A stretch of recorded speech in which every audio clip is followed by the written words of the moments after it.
Chief adviser ব্যক্তিগতভাবে একটি অবাধ ও সুষ্ঠু নির্বাচন চান, যদিও তার চতুর্পাশে অ্যাডভাইজারদের মাঝে কেউ আছে যারা তাকে বিভ্রান্ত করার চেষ্টা করছেন। আজকে চিফ অ্যাডভাইজার আমাদেরকে আশ্বস্ত করেছেন, সম্ভবত আজকে অথবা গতকাল মন্ত্রিপরিষদ মিটিংয়ে সিসি ক্যামেরা সেট আপ করার জন্য ওনারা সিদ্ধান্ত নিয়েছেন।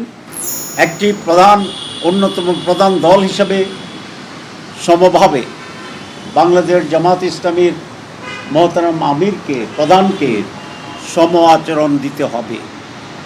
যদি এটার ব্যর্থ হয় তাহলে জাতি পক্ষপাতমূলক অপরাধের দোষে এই ইলেকশন কমিশনকে দোষী হিসাবে সাব্যস্ত করবে এবং লেভেল প্লেইং ফিল্ড এখানে বিনষ্ট হবে। আমরা আরেকটা বিষয়ে দৃষ্টি আকর্ষণ করছি, বিভিন্ন জায়গায় ফিল্ড লেভেলে কোনো এসপি এবং ডিসি যারা রিটার্নিং অফিসার তাদের আচরণে পক্ষপাতদুষ্ট একটা ভূমিকাকে আমরা লক্ষ্য করছি। আমরা তাদের তালিকা করেছি, আরও আমরা এটা অবজার্ভ করতে থাকব।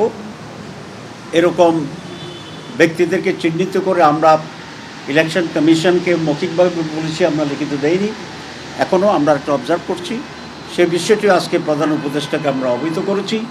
যদি ইলেকশন কমিশন যথাযথ ভূমিকা না নেয় তাহলে যেন চিফ অ্যাডভাইজার সেখানে হস্তক্ষেপ করেন, কারণ আমরা দৃঢ়ভাবে বিশ্বাস করি চিফ অ্যাডভাইজার ব্যক্তিগতভাবে একটি অবাধ ও সুষ্ঠু নির্বাচন চান, যদিও তার চতুর্পাশে অ্যাডভাইজারদের মাঝে কেউ আছে যারা তাকে বিভ্রান্ত করার চেষ্টা করছেন।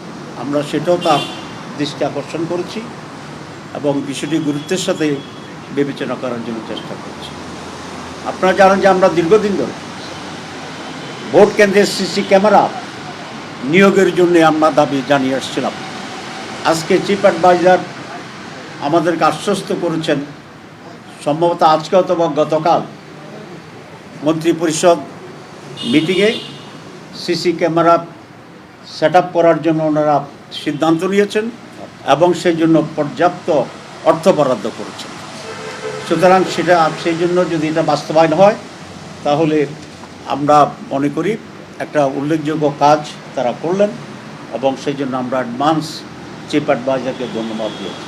সুতরাং ওনারা আমাদেরকে আশ্বস্ত করেছেন প্রতিটি কেন্দ্রে সিসি ক্যামেরা স্থাপিত হবে এবং আমাদেরকে এটাও বলেছেন যে কোনো কেন্দ্রে মিস হয় কিনা সেটা আপনাদের সাংগঠনিক চ্যানেলে আপনারা লুক আফটার করবেন এবং আমাদেরকে অবহিত করবেন।